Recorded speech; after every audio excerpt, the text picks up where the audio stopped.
é Marcelo Escarabajal, eu sou coordenador de novos negócios da Promartins Bardal. Hoje nós vamos receber aqui o Rogério, da MT Thomson.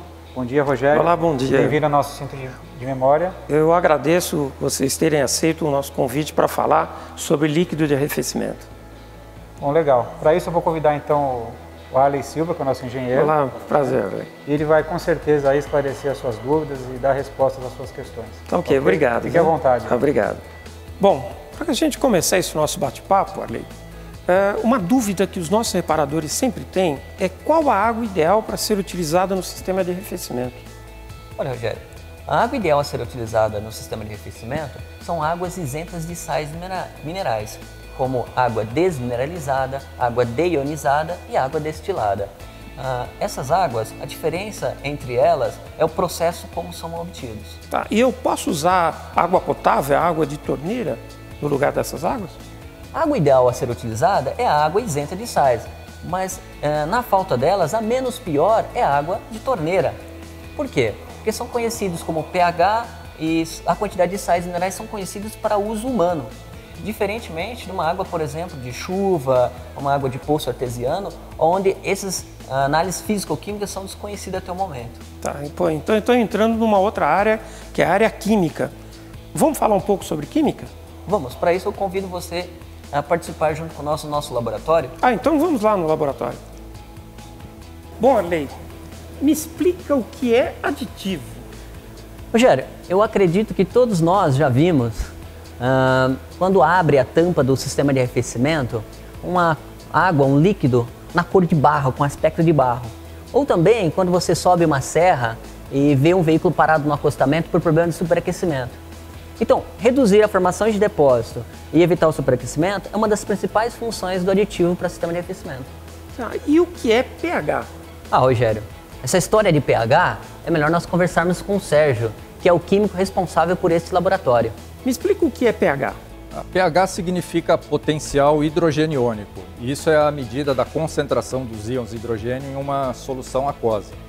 Quanto maior for a concentração desses íons hidrogênios na água, menor vai ser o valor de pH e mais ácido vai ser a substância que está em análise. Como funciona o pH em nosso organismo? Rotineiramente, a gente se depara com diversas substâncias e cada uma delas tem uma faixa de pH. Então tem algumas que têm o pH mais baixo, como por exemplo alguns refrigerantes e algumas outras bebidas alcoólicas. Tem outras que têm o pH mais próximo do neutro, como a própria água. E algumas que têm o pH alcalino, como um creme dental, por exemplo, ou alguns alvejantes. Quer dizer que nem todo elemento ácido faz mal ao nosso organismo? Não necessariamente, né? Por exemplo, alguns refrigerantes, vinhos, cervejas costumam ter pH considerados ácidos, mas não fazem mal à saúde devido a essa acidez.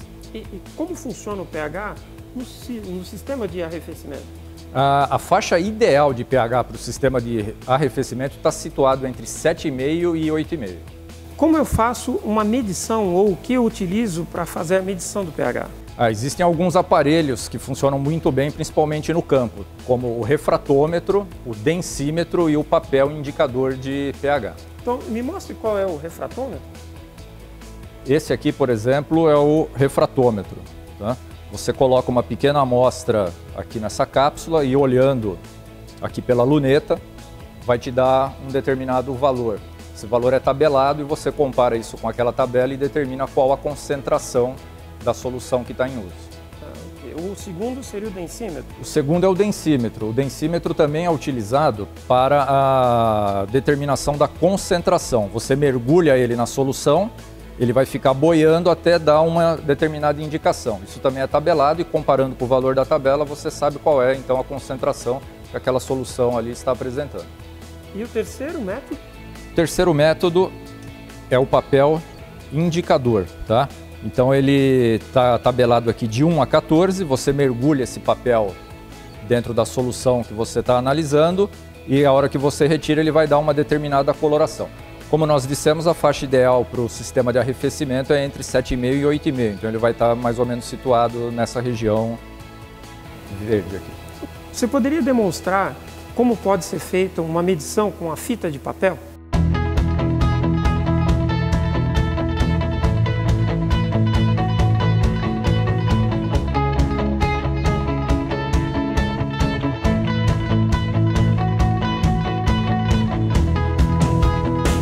qual o melhor procedimento para fazer a mistura entre o aditivo e a água?